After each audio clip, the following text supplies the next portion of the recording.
Halo guys, selamat datang di channel Afkiran. Kali ini Mimin akan menceritakan alur cerita anime yang mengangkat kisah wabah kiamat zombie pada era kesogunan Jepang, berjudul Koutetsujo no Kabaneri, yang dirilis di tahun 2016 lalu. Anime ini banyak mengambil latar cerita di sebuah kereta api, dan berfokus kepada sekelompok manusia yang berjuang bertahan hidup dari serangan Kabane yang semakin menguasai daratan kesogunan Jepang. Langsung saja kita simak bersama alur ceritanya. Di malam yang suram, melintas kereta api uap lapis baja dengan kecepatan tinggi. Namun, di sepanjang jalur lintasan, penghuni kereta itu mendapat serangan dari mayat hidup yang biasa disebut Kabane. Para pejuang disebut sebagai Ksatria melakukan perlawanan sengit dengan bersenjatakan senapan angin dan pedang.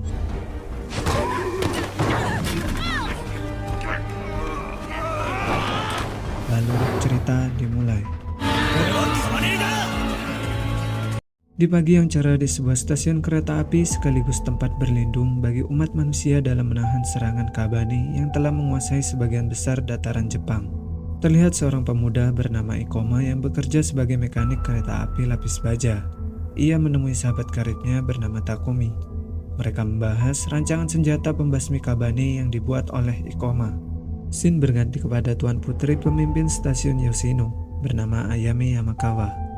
Ia mengunjungi bengkel kereta api hendak memperbaiki senjata senapan api milik ayahnya.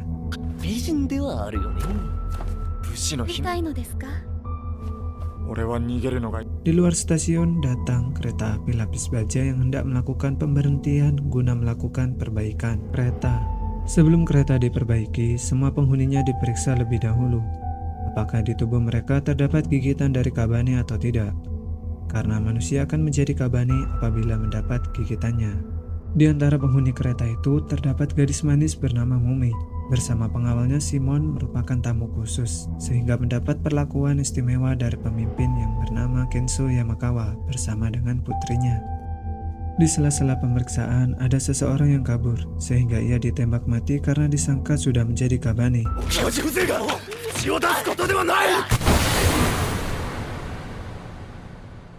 Ikoma sangat marah, kecewa kepada para ksatria yang mengadili seseorang dengan semena-mena.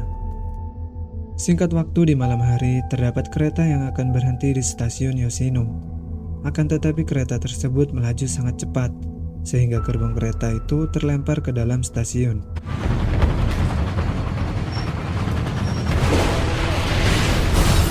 Dalam sekejap, situasi dalam stasiun menjadi kacau balau, karena dalam setiap gerbong kereta itu terdapat puluhan Kabane yang menyerang penduduk.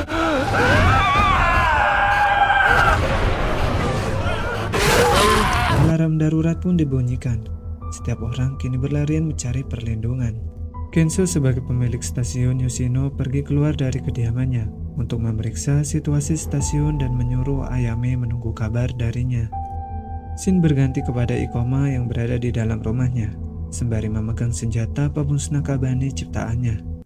Ikoma menunggu Kabane yang ia pancing dengan darah agar datang mengejarnya. Di saat bersiap untuk menembak, ternyata Kabane menyerang Ikoma dari atas atap, sehingga ia hampir terbunuh. Beruntung senjata buatannya berhasil menembus jantung Kabane yang sekeras baja. Namun lengan Ikoma terkena gigitan Kabane. Racun dari Kabane cepat menjalar ke seluruh tubuh Ikoma dan hendak mengubahnya menjadi Kabane. Akan tetapi sebelum racun sampai ke otaknya, Ikoma mencekik lehernya sendiri dengan kalung penjerat agar racun tidak sampai ke otaknya. Di tengah kepasrahannya menjelang kematian, racun Kabane tiba-tiba menghilang sebelum mencapai otak. Ikoma berhasil bertahan dari maut.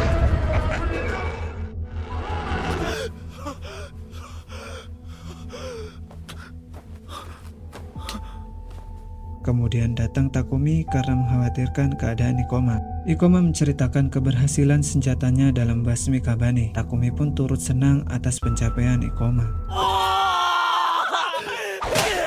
Suasana di kediaman Yamakawa mulai tidak kondusif karena Kabane sudah mengepung dari berbagai tempat.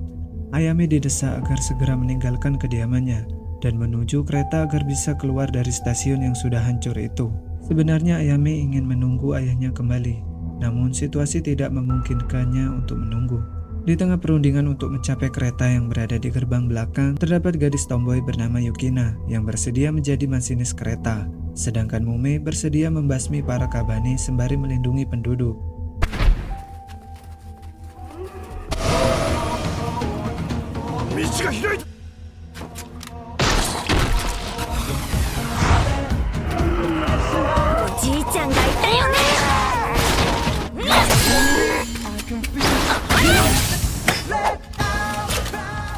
Scene berganti pada stasiun tempat pemberangkatan.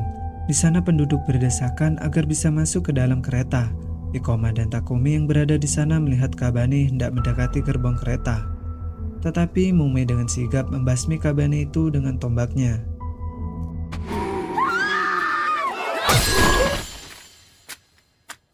Semua penduduk sudah masuk ke dalam kereta berkat komando Ayame sebagai penerus ayahnya. Mereka semua bersiap meninggalkan stasiun Yoshino. Kereta dapat dijalankan dengan kunci khusus yang hanya dimiliki oleh Ayame. Dari arah belakang gerbong, ribuan kabane mengejar kereta.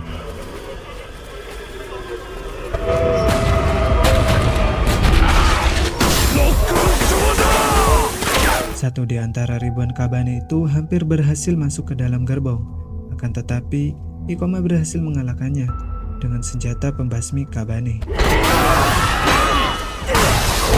Namun bukannya berterima kasih, justru para penduduk ketakutan karena jantung Ikoma mengeluarkan cahaya merah yang sama seperti kabane. Pengawal setia Ayame yang bernama Kurusu menembak Ikoma sampai terpental keluar dari kereta. Di depan pintu gerbang utama, Ayame dikejutkan dengan ayahnya yang telah berubah menjadi kabane.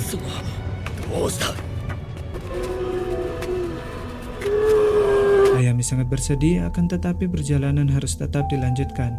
Namun jembatan penghubung rel tidak bisa terbuka karena tersangkut sisa lengan kabane sehingga harus diaktifkan secara manual. Situasi mulai panik karena kabane semakin mendekati gerbong kereta. Tetapi dari kejauhan terlihat Ikoma dengan heroik masih mau membantu mereka yang telah membuangnya.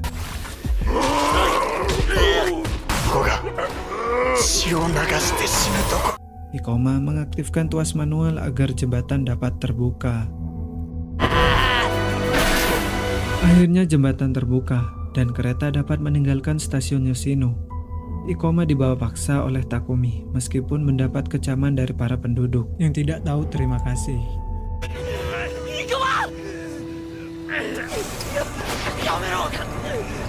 Di dalam kereta para penduduk keberatan akan keberadaan Ikoma karena takut dimakan oleh Ikoma yang mereka kira kabane. Namun Mume datang dan menjelaskan bahwa Ikoma merupakan kabaneri, yaitu manusia setengah kabane sama seperti Mume. Kabaneri adalah manusia yang berhasil menjaga kesadarannya setelah digigit oleh kabane. Kabaneri memiliki kemampuan fisik yang sangat kuat, sebagaimana Mume bisa melawan banyak kabane sekaligus. Karena para penduduk masih tidak percaya dan takut, merasa Ikoma dan Mume merupakan sebuah ancaman, Ayame memerintahkan mereka diletakkan di gerbong paling belakang. Mume mengajari Ikoma bela diri agar lebih siap dalam melawan kabane ke depannya.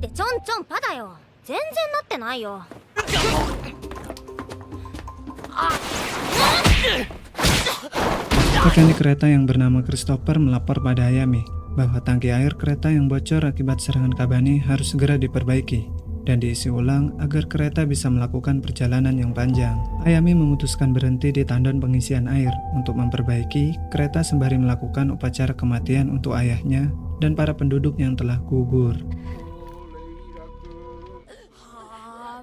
Kembali dalam gerbong, Ikoma menceritakan kisah kelamnya kepada Mume, yaitu dulu ia sempat lari meninggalkan adiknya sehingga digigit oleh kabane. Ironinya, Ikoma yang membunuh adiknya sendiri agar tidak menjadi kabane.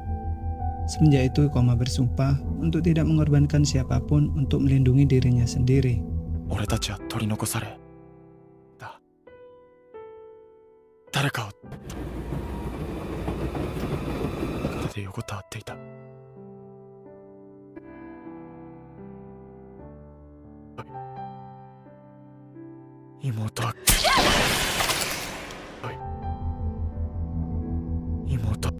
Di tempat upacara ternyata terdapat seorang wanita hamil yang telah terinfeksi gigitan kabane. Namun Mume tanpa ragu langsung menusukkan pedang ke jantungnya. Semua orang yang melihat aksi Mume ketakutan karena ia membunuh Kabane yang hamil itu dengan sangat sadis.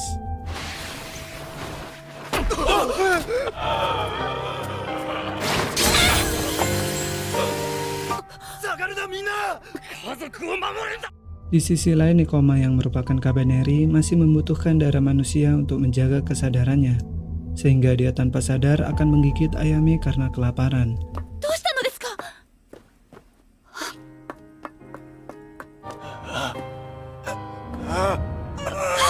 Beruntung Kurusu datang lalu memukul Ikoma, sehingga ia tersadar sebelum sempat menggigit Ayame. Situasi menjadi genting karena kumpulan Kabane telah menemukan keberadaan para penduduk yang sedang melakukan ritual doa di luar kereta, sehingga dilakukanlah evakuasi darurat agar semua penduduk bisa masuk kembali ke dalam kereta lalu melanjutkan perjalanan. Setelah peristiwa itu, kini para penduduk protes atas keputusan Ayame yang telah membawa Ikoma dan Mume dalam gerbong, sehingga salah satu tetua di sana meminta kunci khusus milik Ayame untuk mengambil alih komando dalam kereta. Tetua itu dengan seenaknya memerintahkan agar kereta melewati jalur pegunungan karena bisa lebih cepat sampai pada benteng utama Kesogunan Jepang Kongokaku, meskipun jalur tersebut sangat berbahaya. Tetua itu juga meminta anak buahnya untuk mengurung Ikoma dan kawan-kawannya dalam gerbong paling belakang. Mereka berencana untuk memutuskan gerbong terakhir dengan kunci khusus itu, agar Ikoma bersama kawanannya tidak bisa ikut melanjutkan perjalanan. Akan tetapi belum terlepas gerbong terakhir, komplotan tetua itu mendapat sergapan dari kumpulan Kabane yang berada di atas terowongan, sehingga Kabane bisa masuk ke dalam kereta dengan leluasa. Situasi sekarang menjadi kacau kembali. Di antara penumpang, banyak korban yang meninggal dan menjadi Kabane. Kurusu bersama skuad kesatria mencoba menahan gempuran dari kumpulan Kabane. Ayame pun tidak tinggal diam, ia juga ikut bertarung bersama pasukannya.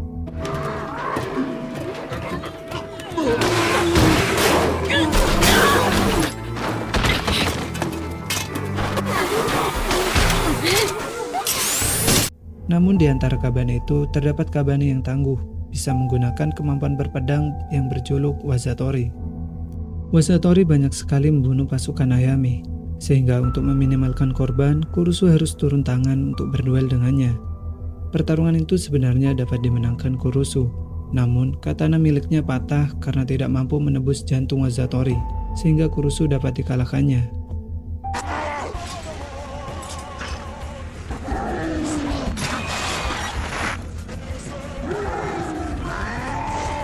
Di sisi lain, Ikoma yang terkurung dalam gerbong masih ingin membantu pasukan Ayame. Ia dan Mume melewati sisi atas gerbong kereta dan harus bertarung melawan kawanan Kabane di sana.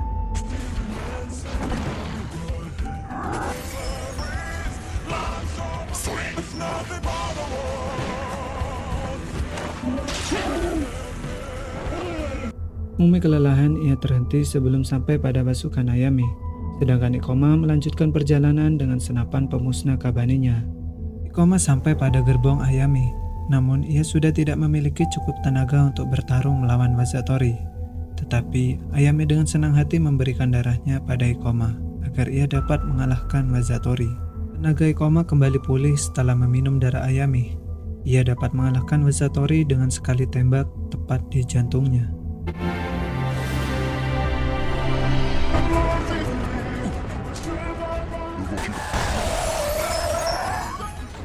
Setelah pertempuran berdarah itu, Ikoma dan kawan-kawannya dianggap sebagai penyelamat dan diterima kembali oleh Ayame, bahkan para penumpang lainnya juga berterima kasih kepada mereka.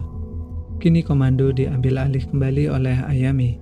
Perjalanan mereka terhenti di stasiun yang telah tumbang Yoshiro untuk mengisi perbekalan sebelum melanjutkan perjalanan menuju benteng Kongokaku. Di dalam stasiun Yoshiro, Ayame mengevakuasi korban yang selamat untuk diangkut bersamanya menuju benteng Kongokaku. Di sana Mume bertemu dengan teman lamanya yang mengingatkan dirinya agar tidak melupakan misi khusus dari kakaknya, seperti yang dialami temannya itu. Kembali kepada Ikoma bersama Ayame dan beberapa pasukan mulai menyusun rencana keberangkatan kereta tanpa gangguan Kabane. Ikoma berencana melewati jalan memutar, menghindari mesin ketel uap yang merupakan sarang Kabane untuk meminimalkan korban. Singkat waktu, Ikoma bersama regunya hendak memulai menjalankan misi. Akan tetapi, Mumi dengan sengaja mengubah misinya agar mempersingkat waktu, yaitu masuk ke dalam ketel uap, sehingga Ikoma dan regunya harus merubah rencana dan mengejar Mumi. Di dalam ketel uap, Mumi membantai seluruh Kabane yang ia temui.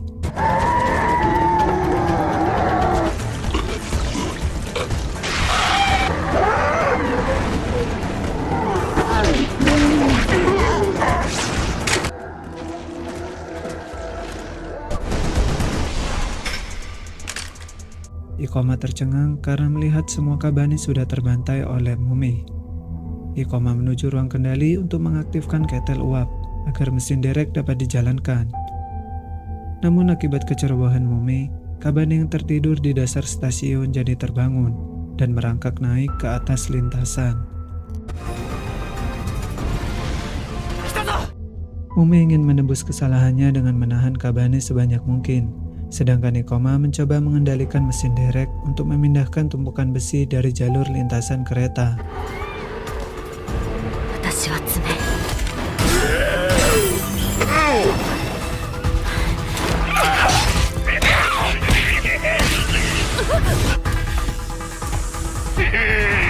Akan tetapi Mumi telah mencapai batas dan tumbang. Dengan terpaksa, Ikoma melepas mesin kendali derek untuk menolong Mumi yang menyebabkan tumpukan besi hanya terangkat sedikit, hingga tidak bisa dilewati kereta. Di sudut jalur kereta tiba-tiba muncul bayangan hitam raksasa, yang merupakan gabungan dari ribuan Kabane membentuk tubuh raksasa, dan mulai mendekati kereta. Yukina langsung menjalankan kereta mundur lalu bersembunyi ke dalam bunker sebelum raksasa Kabane meraih dan menghancurkan keretanya. Di dalam reruntuhan, Ikoma mencoba menolong Mumi yang tertindih bongkahan batu. Ikoma sekuat tenaga mencoba segala cara agar dapat membebaskan Mumi, akan tetapi usahanya sia-sia saja. Apalagi ia harus berhadapan dengan kumpulan Kabane yang berada di sana untuk melindungi Mumi. お前を掘り出すのは後だ。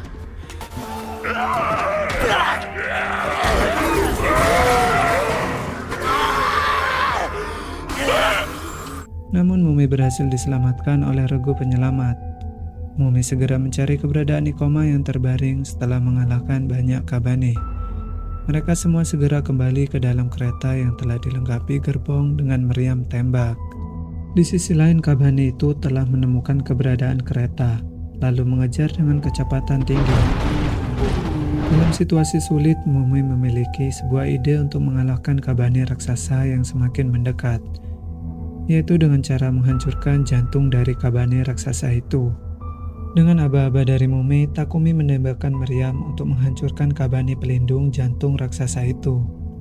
Melihat celah yang dibuat Takumi dan para kesatria, Mumi berlari menerjang jantung raksasa itu dengan senjatanya, sehingga Kabane raksasa itu hancur dengan sendirinya.